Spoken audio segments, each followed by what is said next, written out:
hate the robot voice. She is awful. Cheers. And It's just Femme Hal from 2001, and I can't stand it. oh yes, we do love FemHal. We do love Femme Hal. She's not as good as Femme Ship, though. Uh, which is fine. That's fine. We not all of us can be perfect. Speaking of perfect, hi, welcome to Blake Body's Vampire the Masquerade and Horror podcast. That was smooth. It was. That I was have so smooth. I have my moments. I do occasionally fuck, despite what everybody thinks. I, you know what? You know what? We're just gonna Good skim on right you. past that. Good on Anyways, you, champ. I appreciate it. Oh God. That was about as bad as Are You Winning, son? Damn. No, Anywho. that's what has to happen halfway through. Are you winning, son? No. No. Oh God, can't turn the pussy off any faster. Damn.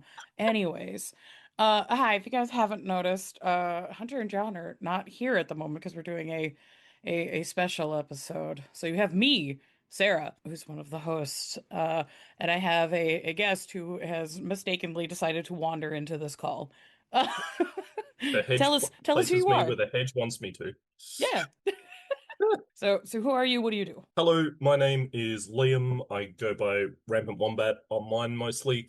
I do mostly church stuff, and a little bit of game design. But I am, as of this year, a master of divinity. Ooh, Spooky hands. fancy.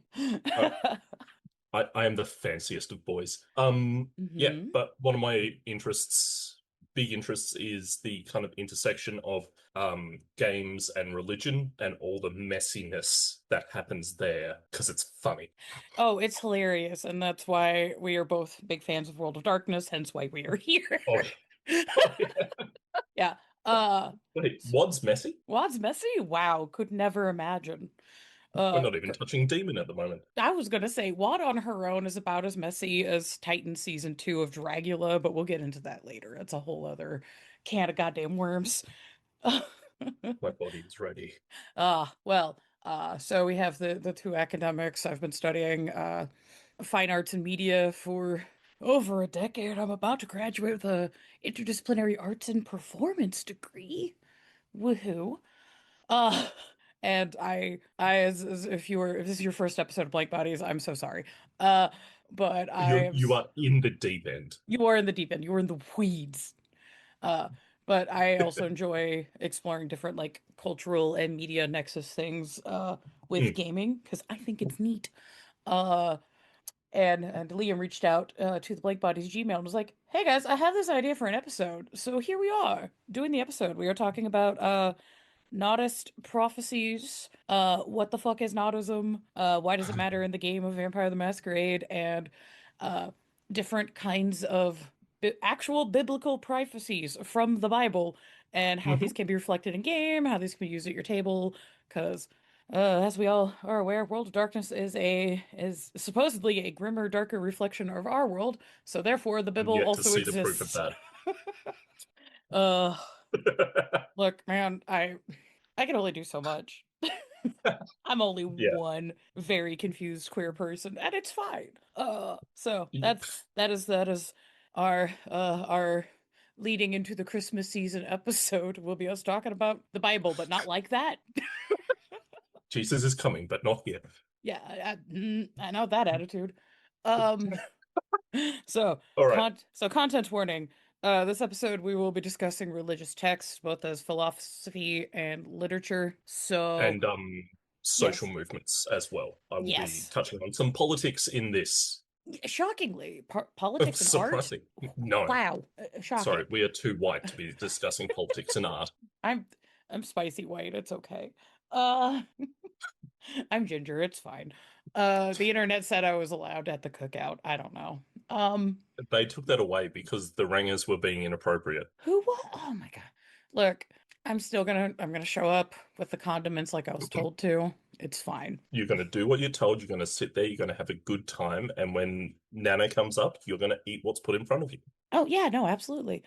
Other content warning. We are not here to condemn or condone any kind of religious belief. That is Mhm. between you and your Lord and Savior or saviors, however you see fit. Uh, To be fair, on both of our perspectives and just being upfront so everybody's aware of the biases. I am, I would say the best way to describe myself as I am an agnostic anarcho-communist with some leanings into being like a chaos magic witch kind of I got into Alan Moore way too young. That was my problem. Uh, you get into Alan Moore and Camus way too early, you get this. Whoa, whoa. Yeah, imagine, yeah, Oh, imagine reading about that explains a lot, absurdism. actually. Yeah. Oh yeah. No, imagine getting into absurdism and Lord Byron at the same time. No one should be in Lord Byron, and Byron should not be in anyone. Oh, that messy queen? No, no, no. No. So that Um, is my perspectives. If Liam, you want to share yours, go for it. yeah, sure. So I am a Christian. Hmm. I am a Baptist in my polity, so how my church is governed. Hmm. I tend to lead more progressive Christianity, favor academic study, favor critical scholarship of my own religion. So I try to not approach my religious text from a simple reading perspective, but from a more complicated perspective. Hmm. I also have a background in psychology and sociology, Hmm. bunch of archaeology fascinations and hyperfixations. Yeah, Um, yeah. so my kind of biases do err more towards, I think Christianity is correct, but if you're going to be a godless heathen, at least be an educated one. I Um, mean, hey yo. I think when we like did a little prep for episode or prep chat about this, I think if I had to codify my religious beliefs just in being upfront with everybody, the closest I've ever come to finding my moral codes reflected in a religion is like philosophical Satanism. Philosophical Satanism is actually closer to Baptist theology and I and know. structure than I so in terms of kind of Baptist theology, so that we're clear, we hold very strongly to the priesthood of all believers, so God speaks to everyone, Mhm. and autonomy elements. So whilst I do have certain expertise in certain areas, I've done a lot of study on prophecy, I am often very wrong and get told that when I preach. So I I'm mean, it'd be like that. Betty in the back corner has some words. Yeah, Um, I mean, girl, I've looked at my own comments section. I empathize. oh wow, that's a complex form of self-harm. Oh, Uh, hmm. mhm. So yeah, I have my bias that way, but I'm trying to approach this from an academic perspective as we're discussing Noddism and our goofy fun vampire game that Yeah. has vampires that turn into snakes. I mean, there's also vampires do all sorts of things in these games, against God and reason and its own internal logic, but that's fine. Uh, Look, Beckett is his own beast. don't get that's a whole other goddamn episode. I'll deal with that twink later. Uh, last content warning, that we kind of agreed upon, which is, Hmm. religion is both a personal and cultural thing with deep effects on worldviews and history. Understanding these topics guides us in our writing and gameplay choices, as well as tools for understanding the world outside a game. Mhm. So if any of that makes you squicky or you don't feel like we explained ourselves well enough, that's fair. This episode might not be for you, but if it is, strap in. We are here for a ride of sorts. Uh, Things are gonna happen. yes, for sure. So we have a list of sources. I'm gonna list Hmm. off the game ones first because I use basically the same ones for the little sections I wrote, so it's whatever. Which is the Book of Nod Apocrypha, and Time of Thin Blood. Hmm. Liam, could you tell us, the class what books that you are bringing forth? Because I have no fucking idea. Sure. I had Messengers of God by Kieran Larkin, Four Views of the Book of Revelation, woo woo, and The Bible, The Bible. new international version. Sick. Oh, fantastic. We do love a Bibble here in the I, studio.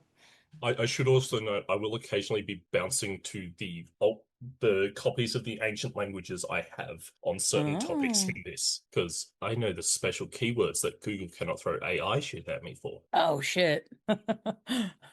The new things I'm learning in the studio today. Can Jesus protect us from AI? Who knows? I wish. I I wish. wish. AI is sin. I mean, AO. Sorry, So you're fine. I hate AI. I just saw a joke door and had to go through it. So, You are good. Da, da, da. Cool. That thing where people are sending you messages when you're trying to record. Rude. Anyways, Stop uh, being so popular, Sarah. I I'm not that popular. It's fine. Uh, So, hey, Sarah, what? What? what's a nodism?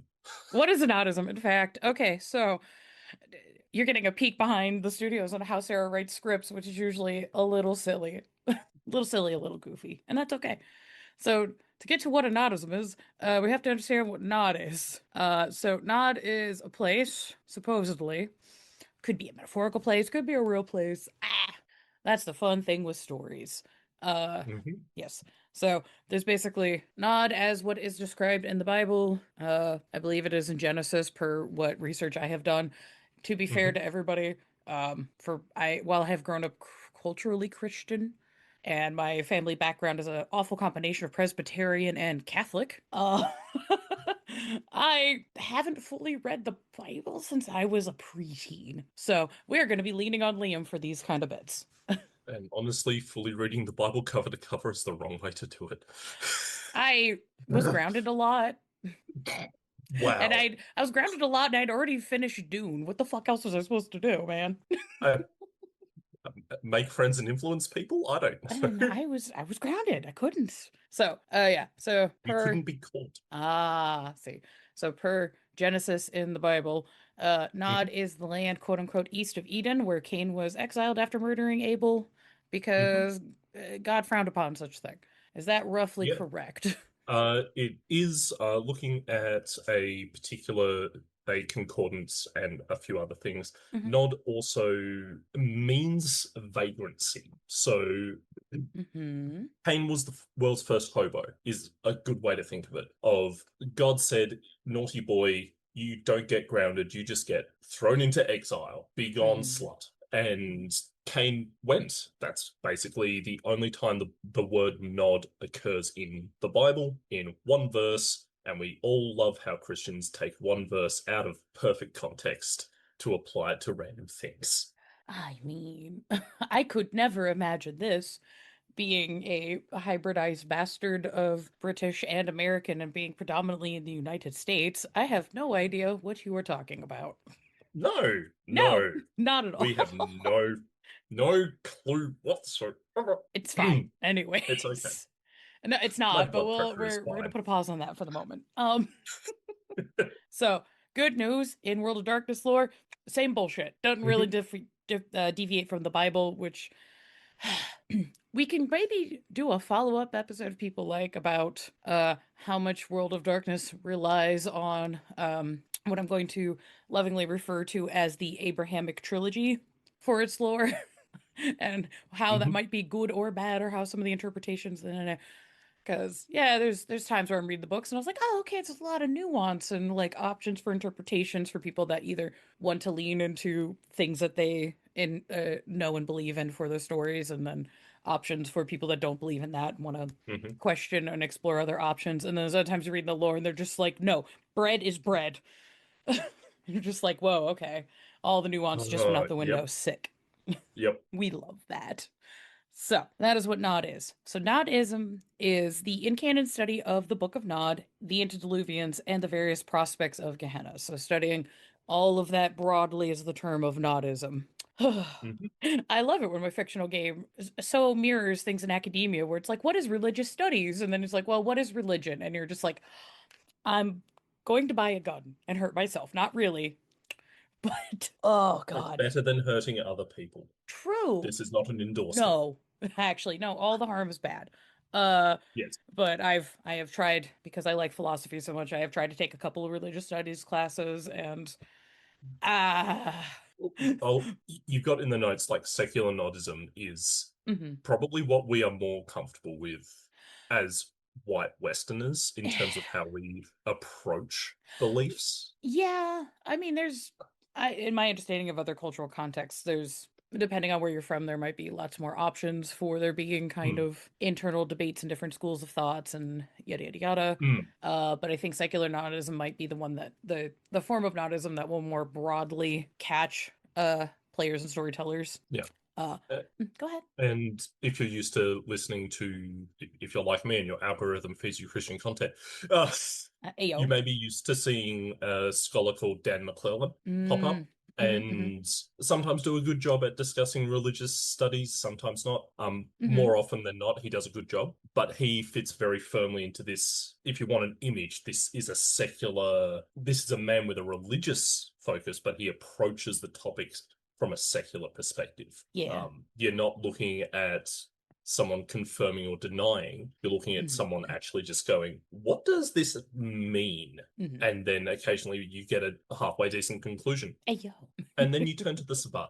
Ah, so with academic studies of secular Nordism, that I'm just because it mirrors secular religious and philosophical studies, there's a lot of ways this can go. So to keep it general and broad for this episode, this does include vampires from all different political sects, as well as non-vampires that study the history, beliefs, and cultures based around these topics. So you might have a hunter who ends up being a Nodist scholar, Could you use or a mage. Noddism as a mage paradigm? Oh, okay, so not to completely deviate, kind of Sorry. yeah, only because I've experienced this in a LARP where no, there was so I'm in a multi-splat LARP, right? And Hmm. of course there's a bunch of Giovanni, and the Giovanni do In the what they bin. do. So they have some In the bin. mortals that are in the family, and then it turns out like one or two of those mortals ended up being mages. Yeah, it was a whole thing. One of them was a little, I'm gonna say touched, but he had like such a wealth of knowledge about like vampires and their history and culture. He was able to he had a whole goal about trying to make a philosopher's stone out of vampires. It was a whole fucking thing. Oh, he wanted to Full Metal Alchemist it. Yeah, yeah, yeah. The only good use for the Giovanni. There you go. Well, he had a whole thing about infernal magic. It was coconuts. Yep. Yep. Yeah, Uh, it's just uh-huh. yeah, just the more I unfurled Hmm. things, I was like, "Oh, I should not be in this plot. I need to leave. I need to leave right now. I should not be here. I don't have enough XP for this." Uh Can you buy a gun? I do have levels in the sphere of gun, in fact, in that game. The most Which important of things. I will say the unfortunate thing is, in that version of the World of Darkness LARP stuff, if you're a vampire, if you put dots in firearms, you can shoot with your mental stats instead of your physical traits. And let me tell you, I Yep. was the Oh. smartest cookie in the Tri-County area. Holy shit. Once I figured that out, I was just like, I became the Turkish grandpa. Sick. uh from the Olympics. Anyways, so the other half of, or not the other half, but the other side of Nodism is the religious aspect. So this also furthers breakdown into smaller subsects. We're not going to get into every little bit of that because we'll be here all fucking night. Basically, the religious Nodists tend to be Sabbat. I've read in the canon books that there is some really good argumentation that technically all of the Sabbat is Nodist in some fashion. And I'm like, Yeah.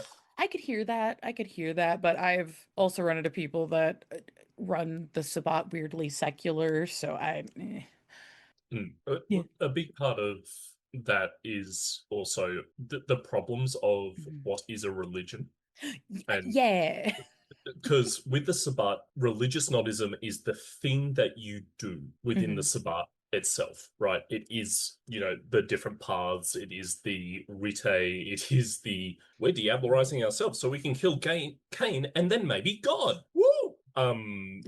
But how you if you're raised in the US and if you're raised in a more Protestant sort of worldview, you approach religion as the thing you believe, which doesn't matter to the Sabbat anywhere near as much as the stuff you do. Like Yeah. you can be a Bahari in the Sabbat, provided you don't get in the way of them doing their delicious, glorious evils in the name of the Dark Father. Yeah, It's look, fine. it's fine. Yeah, I mean, I've I've had some ideas and pondered around about how, depending on how Sabbat runs, like portions of it kind of remind me of things that I've learned about like liberation doctrine within like the Catholic Church, but Mm. that's a whole other fucking cookie. That's a whole other cookie. One of Uh my favorite doctrines, but yes, not yeah, we don't something have we time can for go that. into here. That's too into the weeds. But more specifically, within the spot, there are those who follow the path of Cain, which those are the folks that like specifically devote themselves to following the teachings of Cain for their moral guidance as well as the practices within controlling the beast. And then there's a further subsect coming from the Dark Ages, with the Road of Heaven slash Road of Light, where there's devotees that are referred to as Noddists. But I find that to be weird because when you actually read the Road of Heaven or the Road of Light, however you want to call it, it's just a vampire that's devoted themselves to a faith. So, like, they get called Noddists, but they don't necessarily have to be following the Book of Nod. The Book of Nod can be like wrapped in their interpretation of the Bible or the Quran or the Torah. Okay. But when you actually Mm, like read the steps on it, like none of the steps really like force you to have to follow those teachings specifically. So it's a little kind of gray area. I don't know. I've not come across those people because I don't Dark Ages, but also I don't. Oh, no, you're good. I love me The a Dark Dark Ages weren't Ages. real, Sarah. Listen, I know they weren't real, but I like the game setting. Uh, Mm, look, it's fun for me when I get to play a Dark Ages game because if I'm left to my choices, I would play a I'll just play a very, very painfully Scottish Leannon because it's right in a very interesting time in Scots history, but no one knows that usually except for me, so I'm just yelling about shit that's my hyperfixation. Don't worry about it. just leave the crazy bog witch alone. Maybe she Look, won't curse you. let me make a Wicker Man. No, actually, no. No, no, it's cool if you let me make a Wicker Man. That lets me make a sunscreen where you can be out in the day for a day. Let me make a Wicker Man. What's the cost? A man made of wicker with a man inside of him. Oh, okay, cool. Yeah, literally the Um, movie. Literally the movie with Christopher Lee. really do need to see that. You're missing out. It's so good. It's so fucking good. Oh, Also, the novel's really good. I feel like it would be the novel and the first one would be super up your alley, honestly, considering your religious studies. But anyhow, so that's roughly hmm. Nodism in a nutshell. There's the academic studies and there's the religious studies. Hooray. Woo. I did the thing where I did a bunch of reading and I was like, yeah, there's gonna be a bunch of cool notes and stuff. And then I realized, oh, this is gonna get annoying if I go into every little At that moment when persnickety you in realize, character bitch. yeah, you Yeah. that moment you realize nobody else cares. That happens to be every episode when I'm writing the script. That happens to me every sermon. Yay! Oh no. It's great. But the other kind of fun complication with Nodism and being a Nodist, I did want to touch base on because this can happen with religious and philosophical studies as well as with Nodism, which is you can start on one track and then switch to the other and convert or deconvert, or you can combine the two into a hell sandwich. Hmm. Hmm. Faith is complicated. Syncretism. Hmm. Yes, Yes. faith is by and large a social thing sometimes, and then it isn't. Until it isn't. Uh, We love this. yeah. You're good, hon. You're good. Yeah. So most Nautists generally will spend their time and efforts into researching and discovering ancient texts, artifacts, etc., in hopes of having a better understanding of the far-flung past, as well as how these things might impact things in the future. What Hmm. font and flavor of them doing that? Up to your game, really. Yeah, you could have a proper, academic archaeologist here, or you Yeah. can have old Billy Bob who just has a whole heap of family traditions that nobody knows why. Yeah. Or, a hereditary or heredity cult. Who knows? But instead of We're back to Paimon, the it's Cain. Giovanni. Yeah. Uh, just a treehouse full of naked old people. Who knows? Uh, That's not OSHA approved. I don't know what the struts are on your own treehouse, my guy. We need to talk the architecture at some point. Yeah, I was gonna say because I feel like the construction standards between our two countries are gonna be horrifyingly different. You guys have standards? Oh, I did not like hearing that. Now concerned, now deeply concerned. Also, there's a lot of, as I've pointed out, hotly contested debate within the canon on what texts count, don't count various factions mirroring religious, historical, and esoteric studies. So Uh-huh. this is a rife area for plot and intrigue, but I will give the caution of this could potentially mirror real world things that might Hmm. hit a little home for some folks. Not saying that Yeah. everyone I know here in the States doesn't have a heaping pile of religious trauma, but you know. Look, if you guys just stopped exporting it, that would also be great. Girl, I wish. Like we export it and Uh, then it comes, we import it back in, and it's just like, girl, stop hitting me with the stick. I hate this. hmm. But just like on that, Mhm, some of the stuff I'll talk about a bit later does touch into what people consider this beautiful thing that is canon, mhm, which for Christians we have some answers to, unless you ask the Catholics, and they're different to everyone else, or the Ethiopian Orthodox Church, because mhm, they've got so many books in their Bible. Like people discuss and have a lot of opinions on what matters. And a lot mhm. of the time it just comes down to what I say, which Yeah, is always fun. always fun. It It's always enjoyable. I think it just kind of depends on the your table and your vibe and the troop and the group Yeah. that you're playing with. I have lucked out on the fact that most of the tables and groups I've been involved with are a good mix of people from all sorts of different faiths and backgrounds, and we're all just Mm. kind of chill little goth dorks of various varieties. Goth knows no boundaries. Oh God. Oh, yeah, no, getting into a World of Darkness like metaphysics conversation with a Christian, a pagan, a Muslim, and a Jew in the same conversation is Oh, that would fantastic. be so It's fun. so good because everybody's just like, why is this game doing crack? And I'm like, I wish I had more answers for you. There are none. Yep. Yep.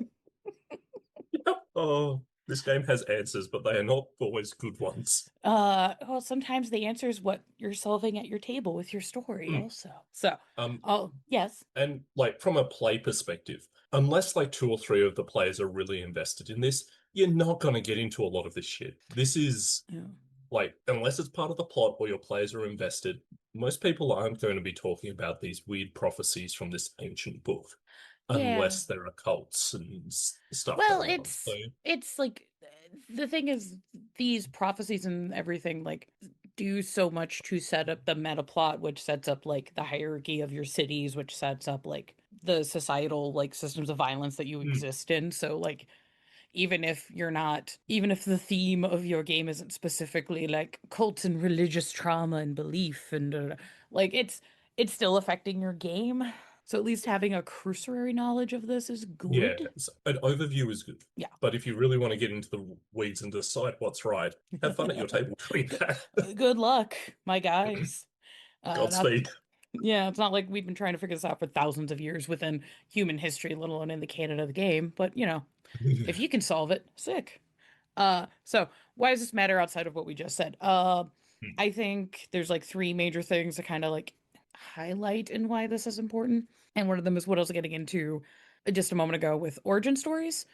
Basically every culture, all planet, everybody got their own version of a fucking how it began.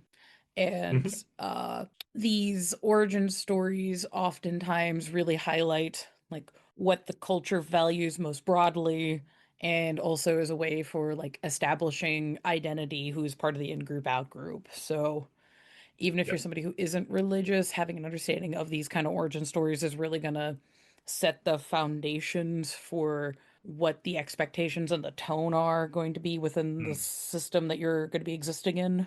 Yep. Huzzah. It's also good to note there, not just from like the Christian perspective, but also from a comparative religious perspective. Most religions do not have one origin story. They have a bunch. In the Bible, if you wish to read it, Genesis has at least two, like the within the first three chapters, that are Yeah. different origin stories that have different Jewish teaching, different Christian interpretation. And Yeah. the book of There's a Genesis, Oh yeah, no, I remember reading the Bible and being like, why is there a soft reboot already? right? Just like, what is Um, happening? This just started. and I have some answers to that. Oh God.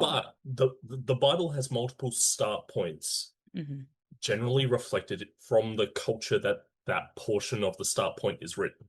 Hmm. If you take something like the Prose Edda, that also has a couple of different origin stories for the nature of humanity. Hmm. If you look at ancient Greek or Chemeticism and Kemetic stories, Hmm. when religions stretch over about 500, 600 years, they start to change and form different stories that come into them. And if you want a good example of that, Overly Sarcastic Productions does an amazing video on Aphrodite and her progress from being Inanna in Mhm. Babylon to sexy, everybody wants her, but nobody can have her goddess in Greek mythology. Mhm. Because cultures just do this. Oh They yeah. interpret and renegotiate stories all the time. Yeah, I've gotten into as I've talked about on the show. I absolutely love the YouTube channel Esoterica. Mm, I think that guy does great work. I really appreciate he him. does. He's been a really good launch point for me to do some really, really oddly specific deep dives into like ancient esoteric stories and then being able to like pull those threads in through Western canon and stuff. And I've had I had a slight recent hyperfixation about God's wife that got written out of the book, and I'm like, what do you mean? Ooh. Ah, yes. Yeah. Ashera. Yeah. And I'm just like, fascinating that. Uh has no implications for anything at all in World of Darkness. Don't worry No, about it, not at guys. all. Not The at all. Dark Mother watches us all. Yeah. Yeah, it's fine. Uh feminism. Any so those are that's Mm, understanding what a character or a storyline is counting as their origin story and is like their big cultural like this is the thing that is the foundation of us is really gonna, especially if you're a storyteller, gonna help make the writing the rest of your game world kind of line up and fall into place. mhm. So, huzzah, story writing stuff. Also, a lot of big gothic tropes. The big three that I was wanting to highlight because I've read so many books about the gothic TM, and there's so many different uh, bullet points on like what makes a story gothic TM, and I'm not gonna get all of them, but the big three in terms of this I want to talk about was awe, which is Mhm. a trope in gothic literature and media that I feel like it's forgotten about until people go, yeah, oh yeah, Lovecraft's a thing. It drives me bananas.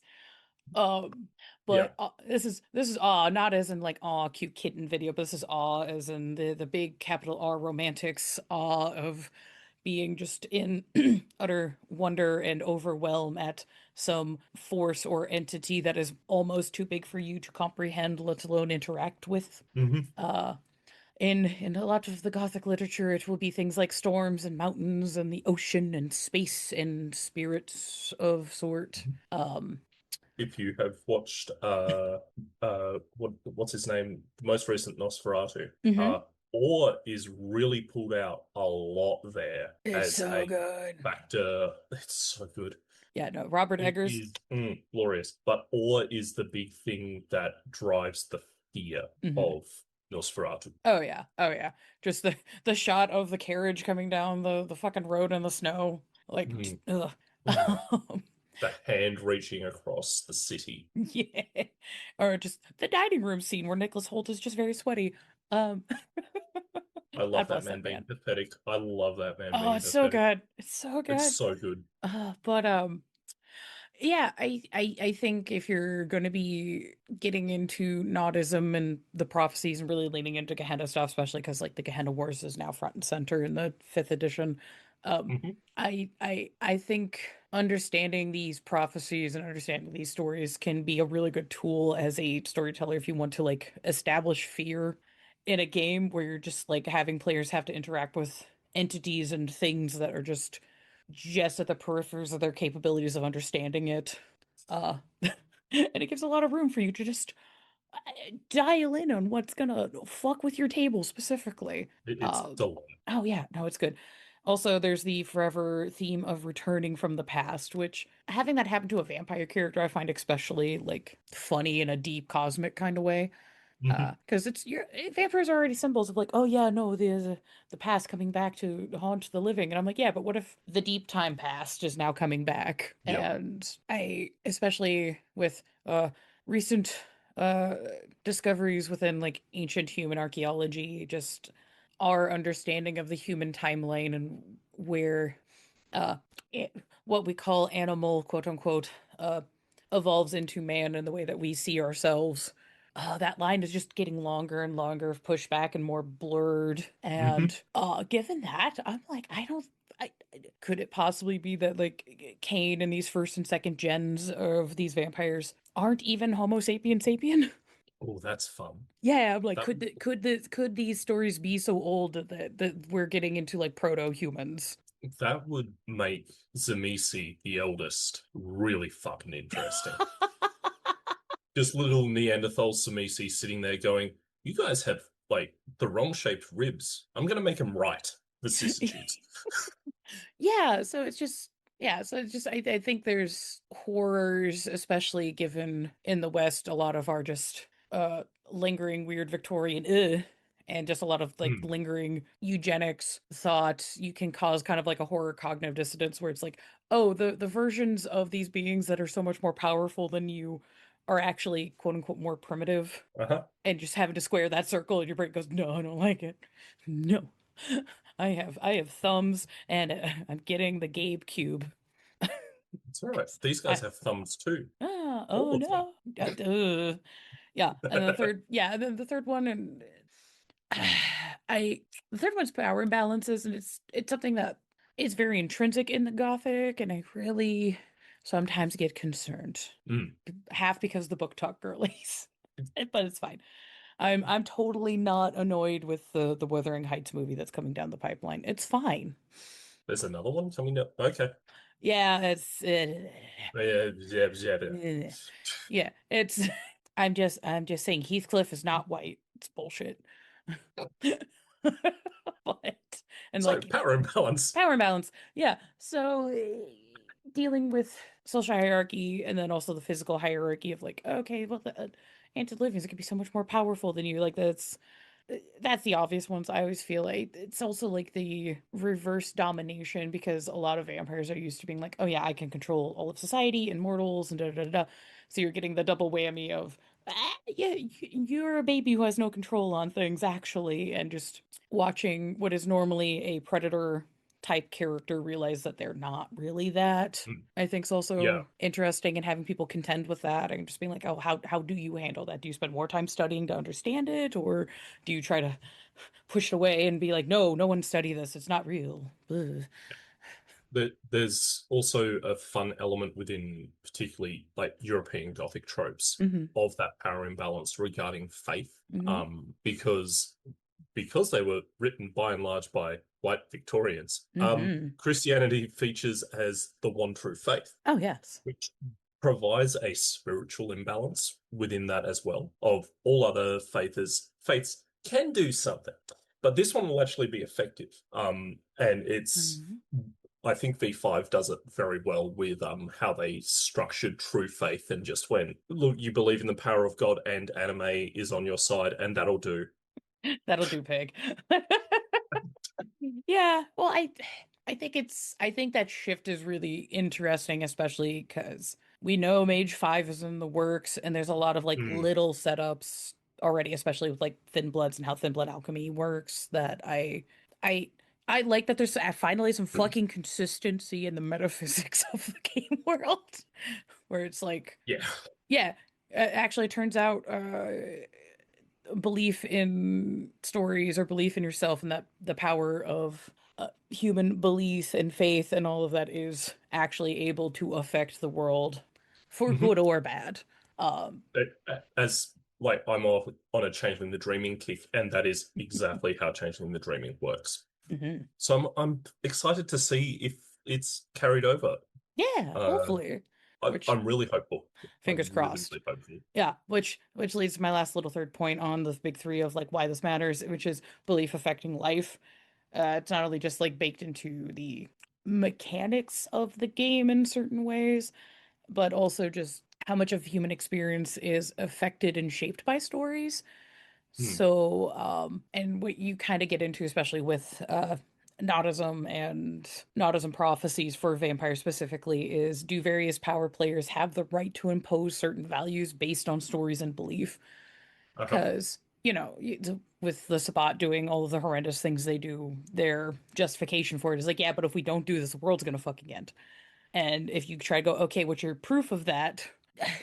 Vibes. A lot of it's vibe based, It man. came to me in a dream. And I'm just like, ah.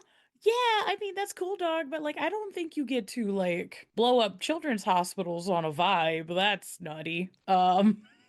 Clearly, they had it coming. Oh, Um, jeez. I'm gonna be really good and not say the joke my head said in the brain. I think I stepped over that line. No, you're Um, good.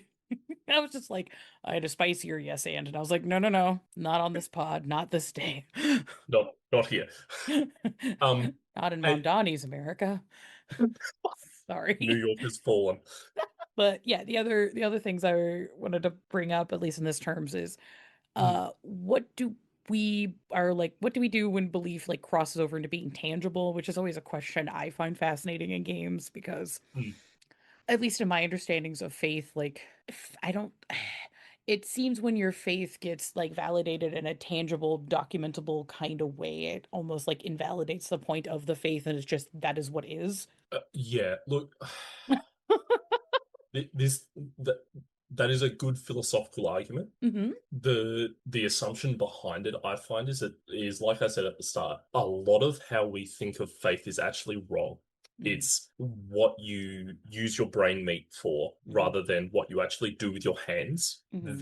which is how the ancient people far more thought of faith. It's Hmm. how, and I'll use ancient people regarding the Bible because it wasn't written by Contemporary people, man, shockingly. by contemporary people. It was written by people who were focused on what you do in the world around you. Hmm. So the confirmations of it, if they be tangible, real, you see an angel, ooh, that kind of doesn't matter unless you're coming from that Protestant, Hmm. belief is all in your head perspective. If you're coming from the more, because I listen to a lot of Jews, I feel okay to say this, and lots of Okay. Jewish scholarship, but if I'm wrong, I'm wrong. Within Judaism, it doesn't matter what you believe. It matters that you follow the holidays and you keep to Torah. You understand your place within the world in the light of being literally God's special little people. Hmm. Which is not how evangelical Christians behave. No. Evangelical Christians behave from a place of you have to get everything perfectly right, and if you don't have that right, God hates you, which Which that's a bananas thought on its own, at least in my understanding of the Bible. Um it's dumb. yeah, it's there's portions of Protestant faith I find to be very sadomasochistic in ways that like the Marquis de Sade would have a good time with, but we don't have to get into that right now. That's your Presbyterianism coming out. A actually the Presbyterians were the chill ones. Yeah, it's fine. Hmm. It's fine. I was about to make a horrifying joke at my expense, but we can save that for another day. Um, Sarah's special secret reel, the B reel. I'm just saying, I've got cabinets. So all of that to say is the godless heathen, at least in terms of like I don't have faith in higher powers. I do in like community and my fellow man, all that gay stuff. Uh Oh, so it's getting into these like religious quandaries I always find interesting when mm, other people have to square those circles, and I really like as a storyteller presenting these kinds of things, but I also have a very hard science background with my family, um, mm. with a combination of folks coming from the nuclear industry as well as like folks in the medical industry. Uh, and Wow. yeah, it's the reason I find spicy rocks fun. Um, but given that it's also having the okay, well, I have seen a thing that is doesn't make sense, complete psychotically. Mm. If somebody were to describe this to me, I would not believe it, but I've witnessed it and documented it. It is before me. Hmm. I now have to contend with this. Uh, Yep. and just yeah, and it's also just like what do you do when beliefs get like invalidated or they're proven to be different or Mm. misunderstood? And this can kind of go in either direction. Uh, So yeah, that's why I think this is important. So now we're getting to the point of Noddist prophecies and how it pulls from real world scripture. yeah. Not me trying to make a Doctor Strangelove reference in the middle of this. Oh, we'll ride the bomb all the way down. It'll be fine. Ayo. There will be no fighting in the war room, gentlemen. Ah, Um, yes. when we're talking real scripture, what I mean is the First and the Second Testament contained within the Protestant Bible of 66 books. If you're Mhm. Catholic, I'm sorry, the Pope is wrong. Um, No, not the Ope Pope. uh, uh, no, actually, I like him. No, yeah. He needs some malort though. Look, I'm upset because the current pope is from Chicago. My pope number is really low. I just need you to know this. It's upsettingly low. Your Pope number? Well, it's like, Kevin Bacon, like 6 degrees of Kevin Oh, Bacon. right, your Yeah, steps to Kevin Bacon. Yep. my pope number's really low. It's upsetting. I think the last time I did the Mm, counts of the steps, because I'm not gonna dox anybody, I don't want to do that, but it's three. yeah, I've It's got a like, similar step to the British monarchy. no, we hate that. I also have the Yeah. same I have a similar thing with Elon Musk. It's terrible. Uh Anywho. Moving along from that crackpot. Yeah, speaking of Um, crackpots. yeah, the Bible. Um, so when you're looking at the Bible, if you're looking at the Torah, so the first five books Mhm, of the First Testament, and if you read it in Hebrew, because I did Hebrew study, that's part of what I did. The Hebrew uses words to describe the behavior of particular individuals. So if you've heard from, say, Firefly, the thou shalt not suffer a witch to live, ooh, ooh, doesn't actually mean the little old lady who picks herbs and occasionally helps people with difficult pregnancies. It means enchanters, necromancers, and those who summon up spirits of some description. So Tremere, Setites, Giovanni. The Bible hates them. no, not my babies. No, the best clan, the Malkavians or the prophets, who are the Navi, or the bubblers, are those who kind of bubble up the voice of God through their own Hmm. experiences and that sort of thing.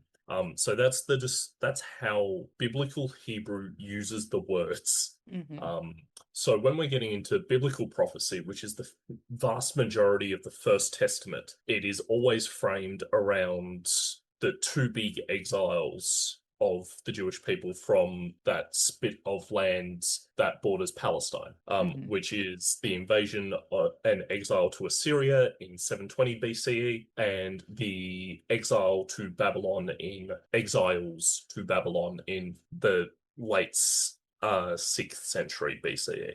No. And for the listeners who went to American public schools, Assyria, if I remember correctly, is mostly where Syria is now. And Uh, Babylon's, kind of, yeah. yeah, it's like roughly there, then Babylon's like roughly where Iraq is, Yes. roughly. So Babylon is southern Iraq, Hmm. Assyria is kind of northern Iraq, northern Syria, Yeah. southern Turkey. Oh, it's not like those entire areas got all fucked by the Sykes-Picot Agreement. We don't have time for that now. Moving on. Fucking Sykes-Picot. Once again, the French making everything worse and the British helping them.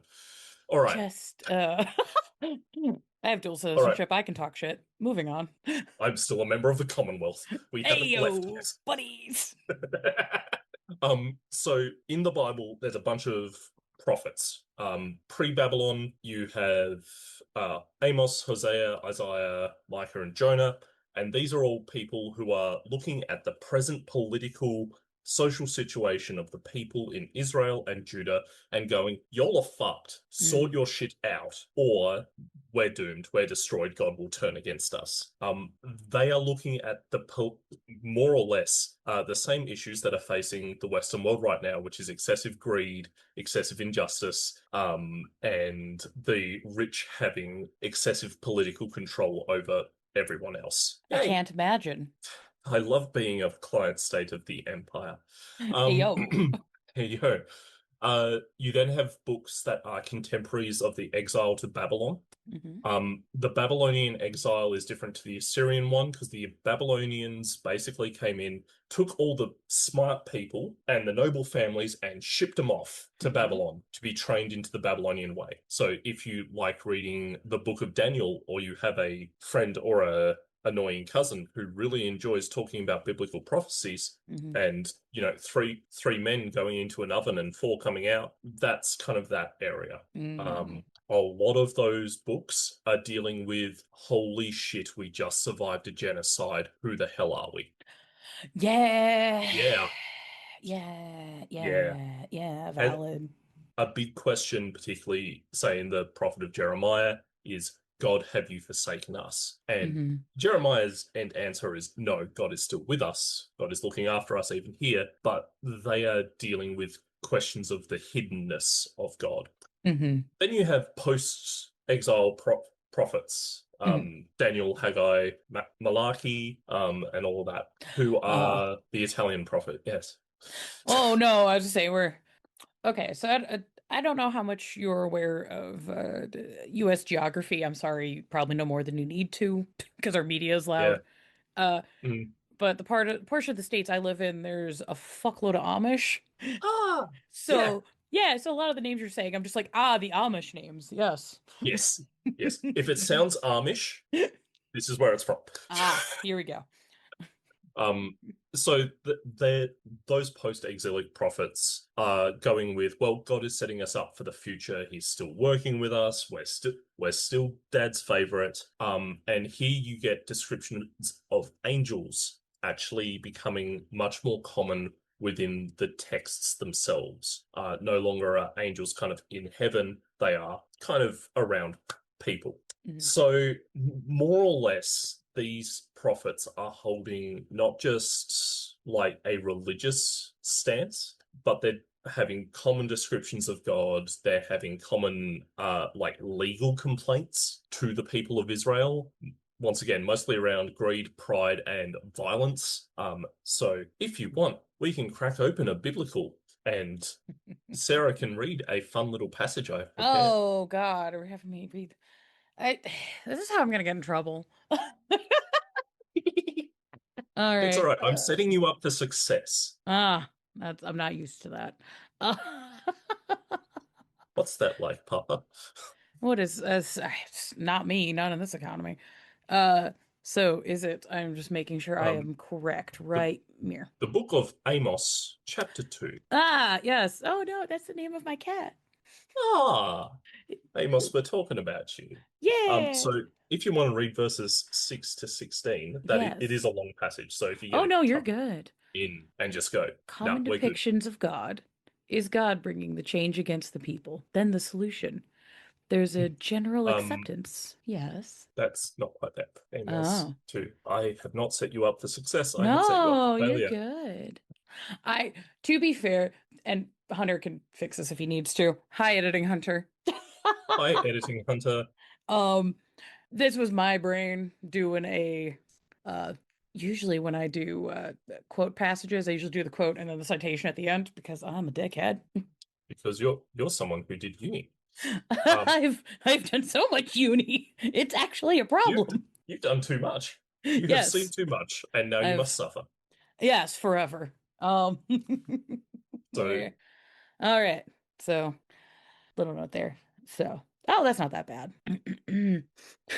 I've I'm sorry, I got the giggles only because I have not read any passage of the Bible out loud since I was in secondary school. why the hell were you reading the Bible in secondary school?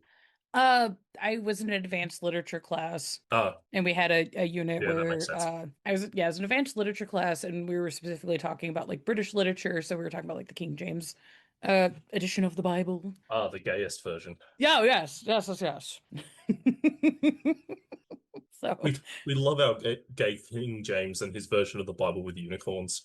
oh yeah, no, it's We know what he was fantastic. after. You know what? Good Fucking for him. snakes. If it wasn't for all of the witch murders, could have been cool. So this is what the Lord says. For 3 sins of Israel, even for 4, I will not relent. They sell the innocent for silver, and the needy for a pair of sandals. They trample on the heads of the poor, as on the dust of the ground, and deny justice to the oppressed. Father and son use the same girl, and so profane my holy name. They lie down beside every altar on garments taken in pledge. In the house of their God, they drink wine taken as fines. Yet I destroyed the Amorites before them, Though they were tall as the cedars and strong as the oaks, I destroyed their fruit above and their roots below. I brought you up out of Egypt and led you 40 years in the wilderness to give you the land of the Amorites. I also raised up prophets among your children and Nazarites among your youth. Is this not true, people of Israel? Declares the Lord. But you made the Nazarites drink wine and commanded their prophets not to prophesy.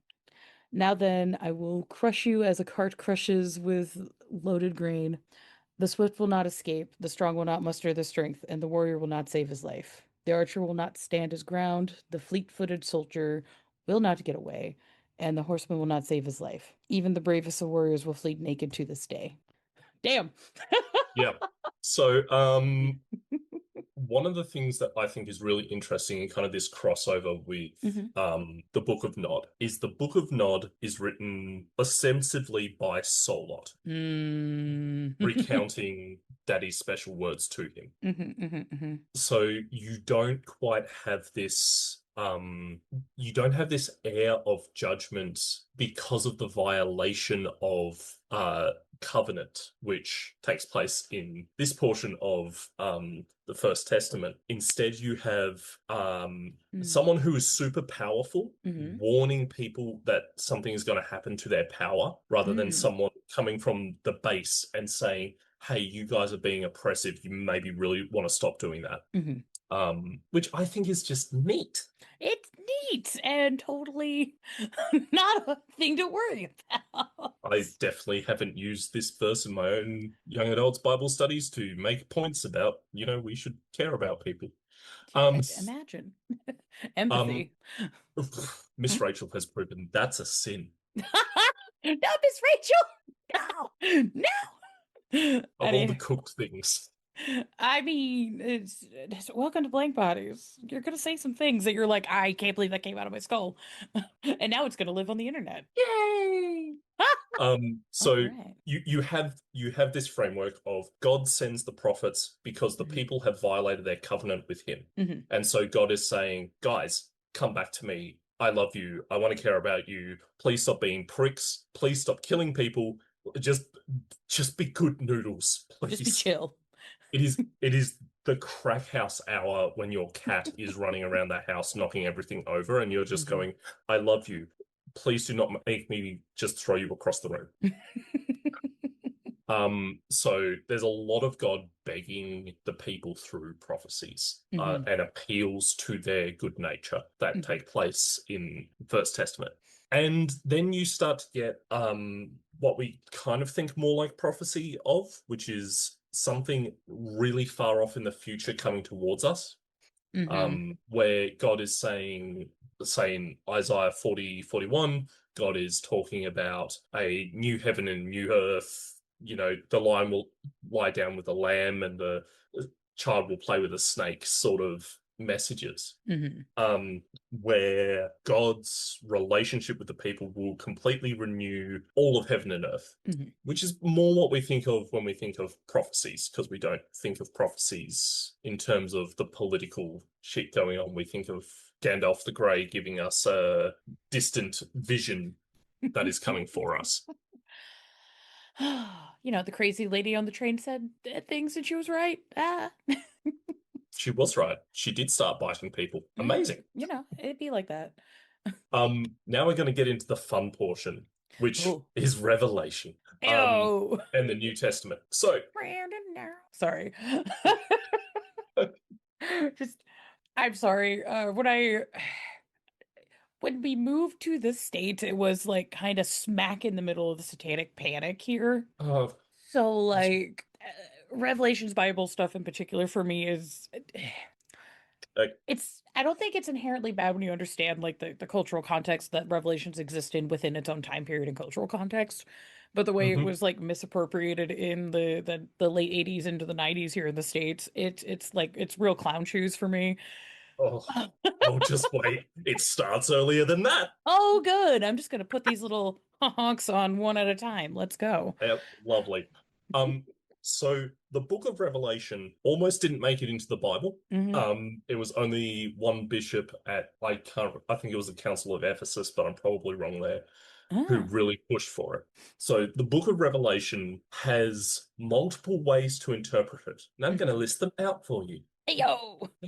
You have preterism, which is where I sit, which is these biblical prophecies in Revelation are completely fulfilled in history. They're done. This is a historical context book. That's how we read Revelation. Depictions of the dragon, of a new heaven and earth, whatever. That's not actually what was going on. It was an encoded book because Christians were being killed at the time, so they had little, special codes that they could write in. Mhm. You have historicism, which is you see this in a bit of Martin Luther's writings, where actual historical individuals are called the Antichrist, Mm. which Protestants have been doing to the Pope forever. Yeah, yeah. The Pope is literal actual Satan, but he's just a nice guy from Chicago. I mean, this Still, time, other times the Pope has been the devil from the Bible, and that's that's yeah. that's papal history that we can. Oh, Yeah, go watch the Medicis. Just oh. Mhm. So historicism takes the symbolism of the Bible Mhm. and puts it alongside actual human people in the time that they are in, and it's a really great tool of propaganda. Mhm. Mhm. Mhm. But it's not really common anymore because once you call about seven people the Antichrist, people stop listening to you. Um, how odd. Uh, you then have idealism, which Mhm. takes an allegorical or a non-literal approach to Revelation. It just views it as a fun bunch of fun stories you can interpret God stuff from. Fantastic. And then Mhm. you have futurism, which interprets all of Revelation as on incoming prophecies of the eschatological end times of the world. Mhm. I'm not of this school.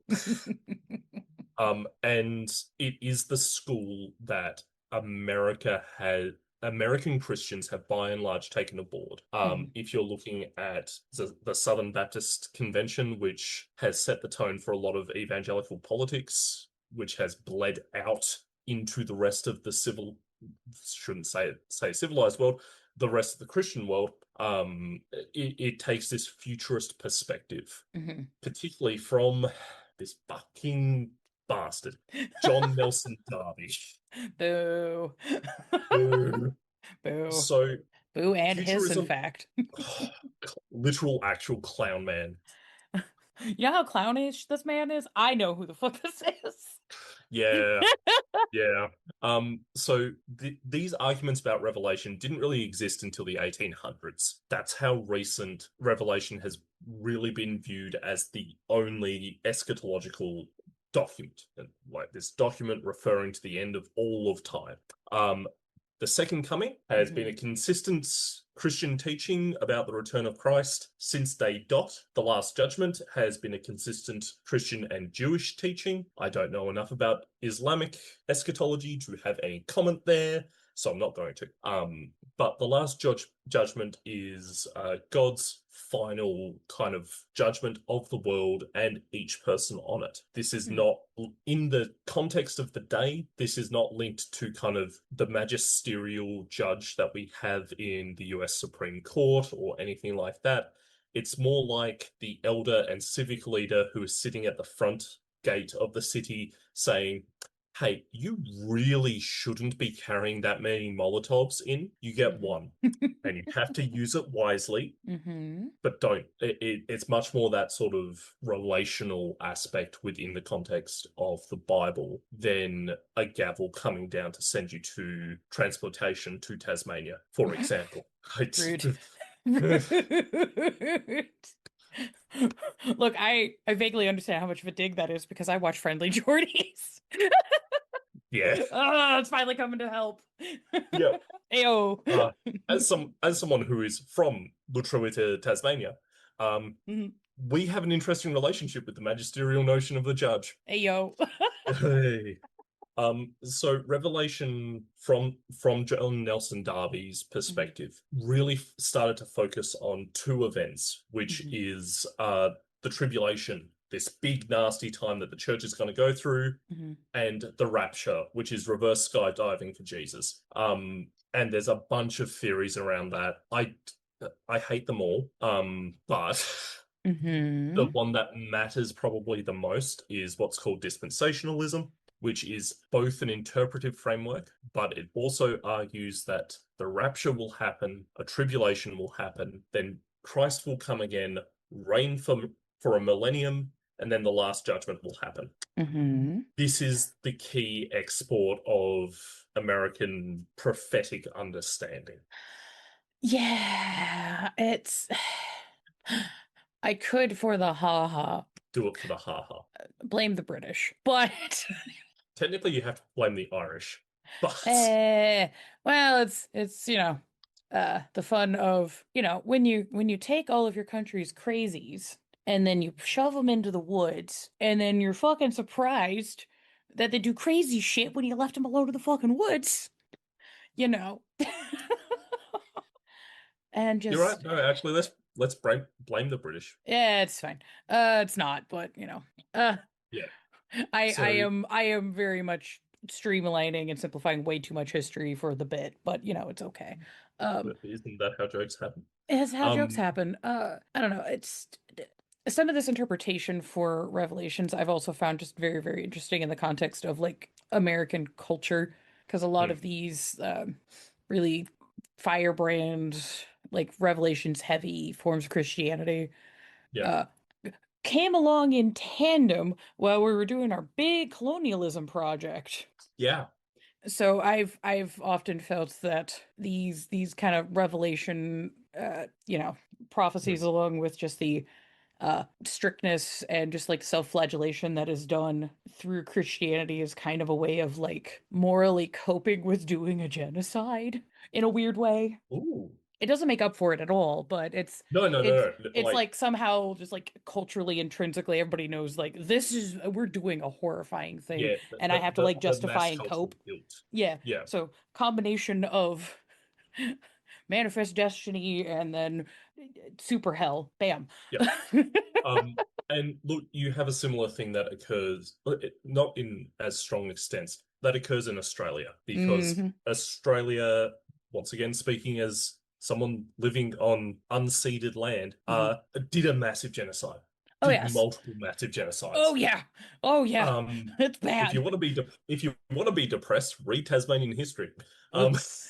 Hmm. so this dispensationalism does arise at this point, and it is a really, when you think of how people interpret Revelation in the common kind of worldview, dispensationalism is how people are doing it by and large. Because once again, very loud American political and religious groups Hmm. really took this aboard. They outsourced the a particular Bible by Schofield, which really emphasized dispensationalism and Hmm. made getting out of hell and into heaven the big kind of gospel point. Hmm. You see this a bit with Billy Graham, which Uh. your grandparents will know, even if you don't. Billy was okay. His kids are fuckheads, but Billy was okay. As somebody who has to live with the fallout of that band and other similar people's choices, no. But Listen, listen. I want to kick Franklin Graham into a river, but got several options. We'll figure it out.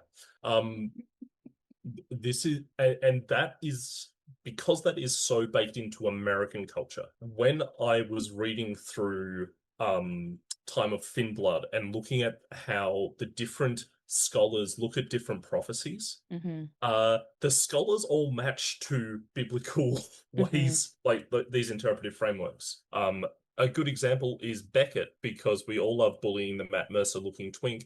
Yeah. He is very much this idealist, praetorist view of the Book of Nod, which is it's not real or it's already happened Hmm. and it's dealing with archaeological stuff. Yeah, it's interesting. It's scholarly.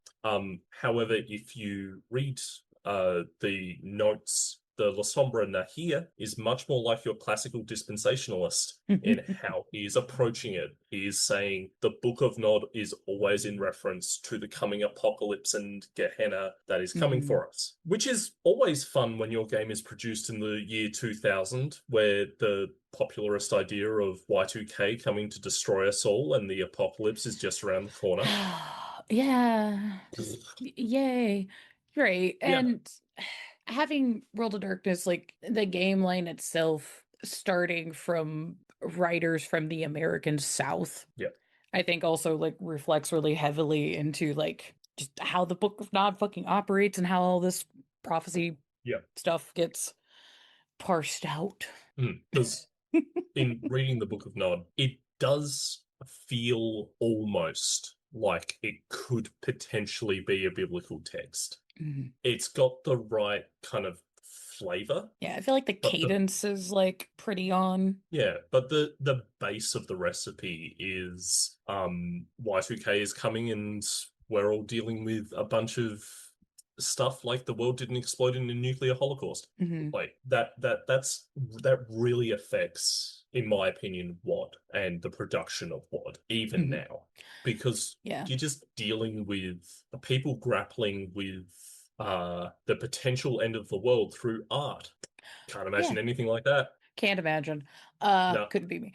Uh, well, it's I think it's also just interesting given the cultural context of like the 90s, especially the early 90s, because that was like the fall of the Soviet Union and during all the 90s, we had those fuck ass books. They're like, is this the end of history? Yeah. Just absolutely dafty bullshit. Uh, and then you get like the millennialists that are just like either religious folks that are just like, ah, Jesus is coming back, or you get the pseudo religious people. They're like, aliens are coming, or the computers are going to take over, or the Mm. computers will all stop because people keep trying to anthropomorphize objects and they're just like, this has sentience. I'm like, no, it doesn't have sentience. This is advanced fucking text predict, you dipshit. Anyways. I feel like there was a comment in there on AI or something. I don't know It's why. uh, I I don't know. It's been hard for me to like not look at a lot of the AI stuff currently going on and look back at not only just like Bitcoins not that long ago and then like having gone through like a couple of different tech bubbles in my Yeah. life and just go, you guys do realize that the guys that are pushing this shit are not only scam artists, they're also in a cult where they're trying to trick everyone into believing that we should reestablish feudalism, but with corporations. You Hmm. know, like the Dutch East India Company, but with computers. It'll be better this time.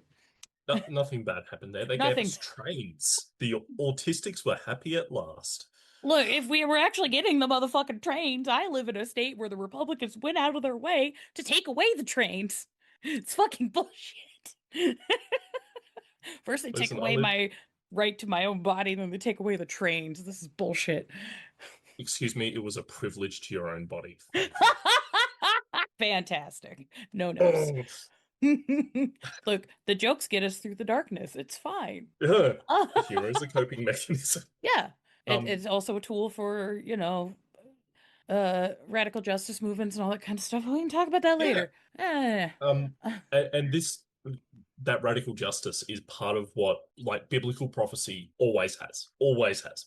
There is always a justice component within old First and Second Testament biblical prophecies that is speaking to the injustice that the people are causing to those around them. Mhm. In WoD, one of the fun things that you read a little bit, and I think Hunter noted this in the terms of the cative, Mhm. you have like three different authors for the cative are okay maybe, but stay away from them, to kill them all, to Mhm. actually really think about what you're doing here because we should probably care about them just in case they get powerful. Mhm. And you see a similar thing going on with the Thin Bloods in the world now, where yeah, they could just be cooking up some magic meth. But if you're in the you're the scourge of the Camarilla and you're killing them all, where is their blood going? Who are Yeah. you sending their blood to?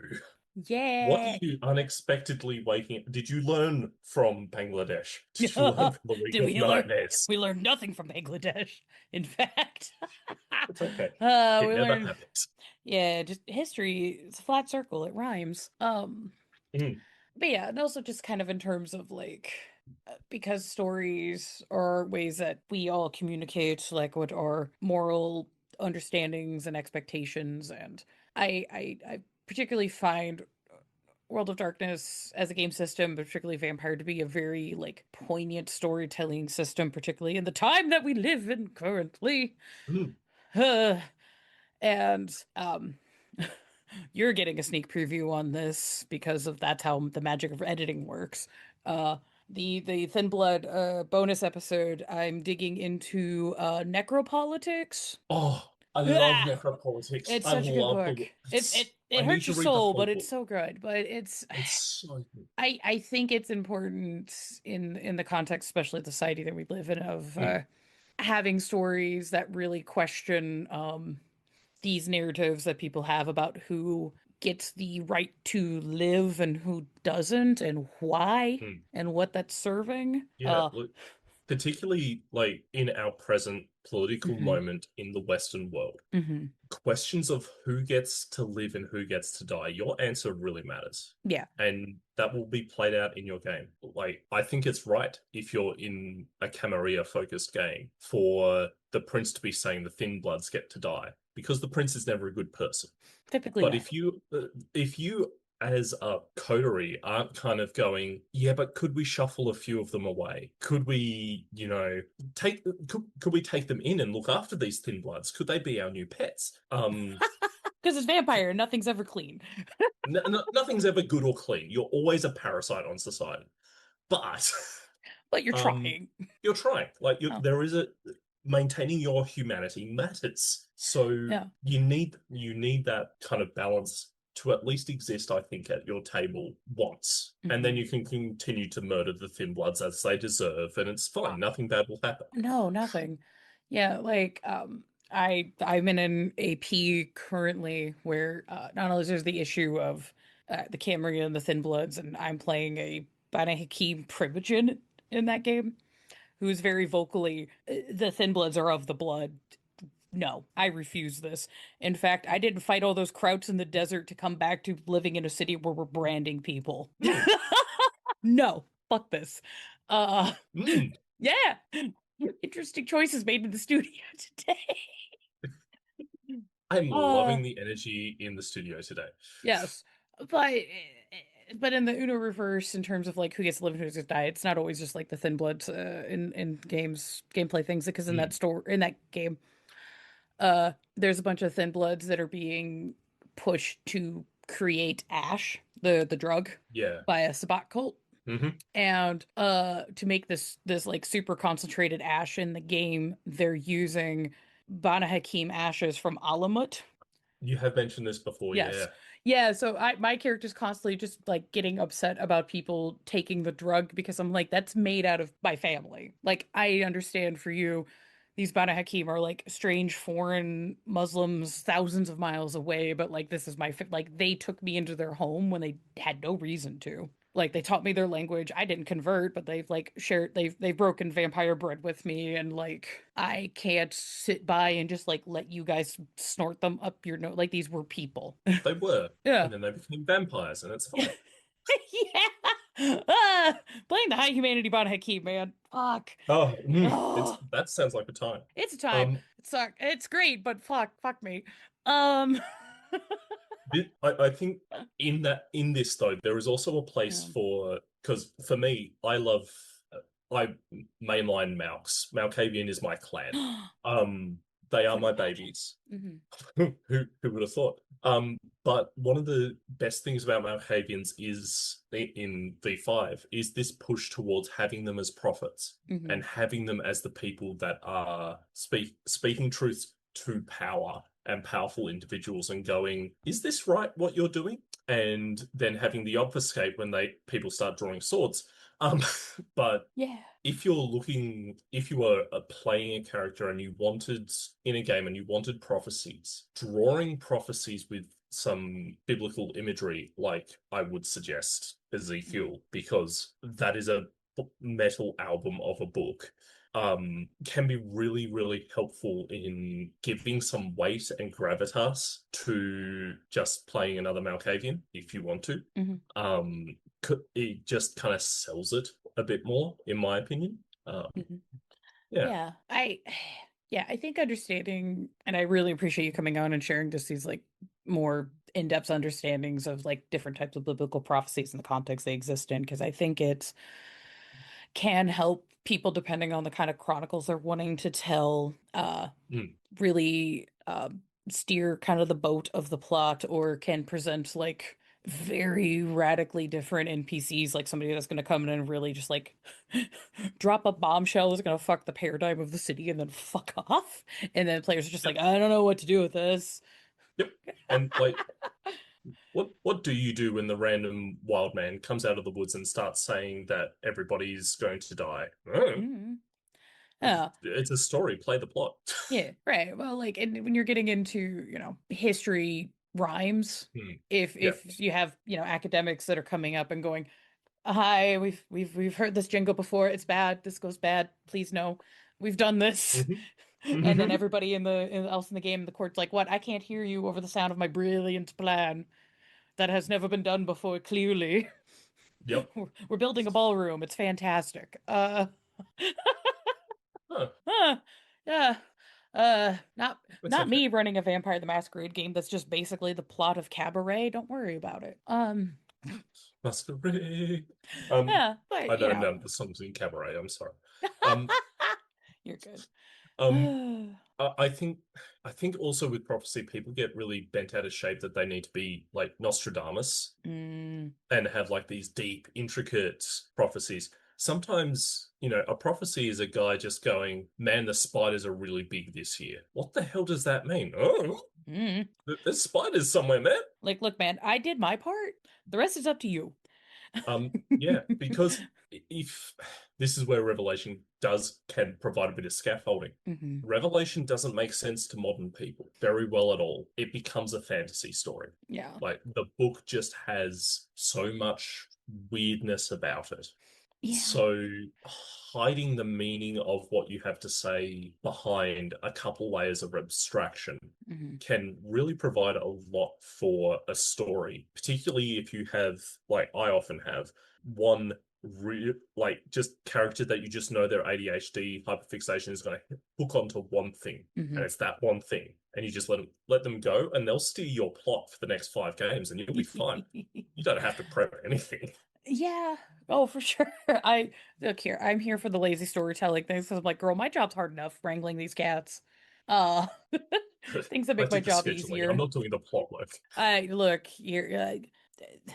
This is why my tables are usually messy bisexuals. I thought that was just your friend groups. I mean, Ayo. Yeah, As a messy bisexual, I've called myself out, but yeah, and it's and I think at least with the revelations being analogous to things with like the Gehenna prophecy specifically, yeah. because modern people don't have interpretations because we don't have that context with ancient culture stuff anymore. I mean, hell, like I even in our days or our time period, I'm dealing with people that either are too old and they don't understand the internet, or people that are too young and they don't understand the deep internet. Yeah. Like, cultural context gets lost really, really quickly, and Yeah. having stories that play with the fallacies of just not having proper context anymore, and people weaponizing that for like their own political benefits. I can't imagine the Mm. commentary and derisions that could come from such a thing. Uh, Yeah. could be me. Oh, Uh, it couldn't getting happen. getting paralleled up with the rise of cults in the vampire games and religion being allowed in the camera. I can't imagine that being weaponized at all. No. No. Religion has never caused any wars. Do not look at the 30 Years' War. Do not look at the Crusades. It's fine. Yeah. So I think we've Hmm. done good. Do you have any final thoughts you wish to leave the class on, friend Liam? Prophecies are fun. Just Uh-huh. use them in conjunction with how you're thinking about power in your game. I think is the Mhm. big thing that both of us are agreeing with here. Because Yeah. like prophecies regarding Thin Bloods will be used to oppress and demonize the Thin Bloods no matter what. Hmm. What if your characters have prophecies going against this? Ooh. And yeah, just sometimes prophetic words are really simple. Would be like, maybe don't vote in fascists. Yeah, maybe. Fucking wow. Sorry, Brave words in the sorry. I know studio that's a today. spicy political take in the year 1930. Wait, sorry, 2025. Yeah, not me with my uh I don't know if I should I'm gonna finish the joke. Fuck it, not me with the Antifa super soldiers standing guard. Uh Ah, so you're the president of Antifa. Okay. apparently. Forgot to flag. Not me Oh, with the Eddie Izzard reference. Bless. We stand Susie. She's great. well, Susie is art's great. Yes. Yeah, but it's all this to say, at least with the Sarah yes ending the button on the episode. Mm, All I really, really ask is for folks really to, especially in WOD games, because these are games that allow people the space to explore really heavy and dark themes and understanding uh where the power dynamics are in your story and what you're saying with that, mostly because it's like mm. a lot of us in the community like use these kind of games as catharsis and escape and sometimes reinforcing our own ideas or experimenting and kind of seeing where they go in the stories. Um, and I just don't want people to either accidentally condone actions and behaviors that they actually don't agree with and reinforce that through gameplay. Because that sucks when you realize, oh wait, hold on, have I done a Hitler, son of a bitch? No one wants no one wants that. But also making sure that you're not accidentally condoning or allowing people in your game space that are going to use these kind of story tools to reinforce or propagandize morals that are really antithetical to just like human existence. So I'll be harsher because I can be. I'm a pastor. I get away with this sort of You stuff. get away with that, just a Morals little that are cheeky immoral, harshness. like morals that are just sinful, Hmm. like no matter which way you cut it, no matter which religion you're a part of, there's some things that people say are just wrong, The wrong and and bad. they're wrong and bad. And we are presently in a world where the powerful get away with saying those wrong and bad things because they have a bunch of sycophants. Hmm. We are living in a world where the Camarilla has one. Um, Yeah, and yeah, and that's something that I try to do with this show and my engagement in the gaming mm, space. Thankfully, John and Hunter uh, amuse praise me. be. They let me do these things uh, with the cheese of dick jokes occasionally. But Ooh, yeah, a it's fruity camembert. hey yo. Uh, but yeah, it's just like I I just really want people to not only be able to engage with an art because Mm, tabletop gaming is art. It's a multimedia yeah. art and performance thing. Haha, it's like I went to college to study this. Um, and yeah, and unfortunately, there are terrible, awful people that want to do terrible, awful things that will try to like weaponize cool art things because when they can't do cool Mm, art things, so they'll just like put on a cool art thing suit and try to be like, "Hello, fellow children." But these people do politicize and weaponize gaming. I mm. understand it's more popular to talk about in terms of video gaming, but tabletop gaming is very Yep. parallel and tangential, and And Vampire has a history of that. yeah, werewolf Like, everybody in some degree. All the splats mm, have issues with this. I've experienced some of it. It's bananas. yep. But yeah, so it's just one of those like, hey, be aware of the things that you're telling with your story and what people are saying with their stories. And I just want to make sure people have these tools so they can make sure they're having a good time and supporting the homies. Mm. Huzzah! Kiss your homies goodnight. Yeah, kiss the homies good night and Merry Christmas. And a Uh, hairy nude quit. that's Yule. I'm gonna go do Hogmanay back at home this year. I'm so fucking excited. I didn't. What? What? Hogmanay? It's Scottish New Year. It's a big pagan thing. We set a bunch of shit on fire. It's Okay. great. Okay. Sorry, I'm too correct to know what that's about. Fantastic. All right, so Oh, the outro stuff, I'll save you from that. So we have music done by Paralyze. They're fantastic. They're on Bandcamp. Go give them money. We do exist on social medias. Just type in Blank Bodies. You'll find us on Blue Sky, Instagram, TikTok. I will be getting back to posting on TikTok. I wasn't sure we were going to have the app, and then I wanted to see how the app changed in the United States. It's okay. Trump saved it. Ah, I keep getting it keeps trying to give me Fox News things. It's very weird. I don't like it. I still prefer TikTok over all the other hell apps, but that's a me personal thing. Hmm. We do have a Patreon, which has given us money to be able to afford equipment to do things like this episode and other ventures.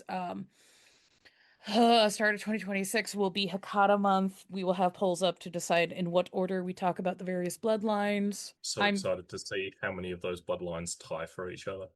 I'm trying to figure out the best way to break them up. I think currently I'm going to be breaking them up into like regional groups is the best way Hmm. to do this. So it's not too crazy.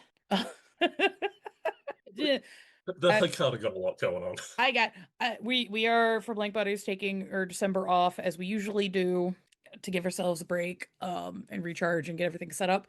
So I'll probably be reaching out to the patrons in the Patreon Elysium chats in our community Discord. The community Discord is free. Anybody can join. We just have a couple of secret channels and tags for people that give us money to do the show. But I'll probably be in that, just being like, "Hey guys, I'm trying to organize this, but I have to completely redo my clan deep dive format, and my brain hurt." Uh, so huzzah, that'll be Oh, great. the Sara. It's okay. We also have bonus episodes for the patrons every month. I know we're behind, unfortunately. I'm moving, and the boys had trauma issues. The technocracy keeps trying to kill us, and we just go no.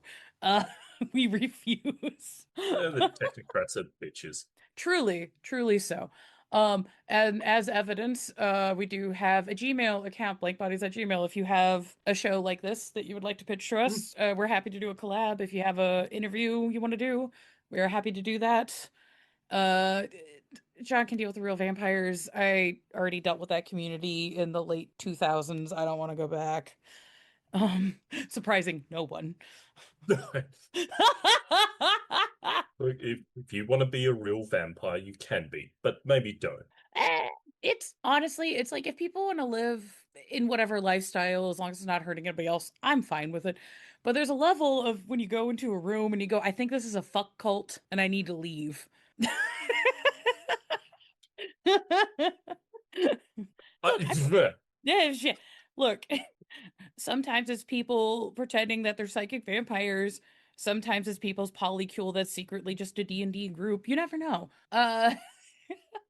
Always vet your D&D / polycule / secret vampire cults. Yes, for sure. Normally I would have John kiss us out. John's not here. So goodbye? Goodbye. Goodbye. I will end Goodbye. the recording now. If it will let me fucking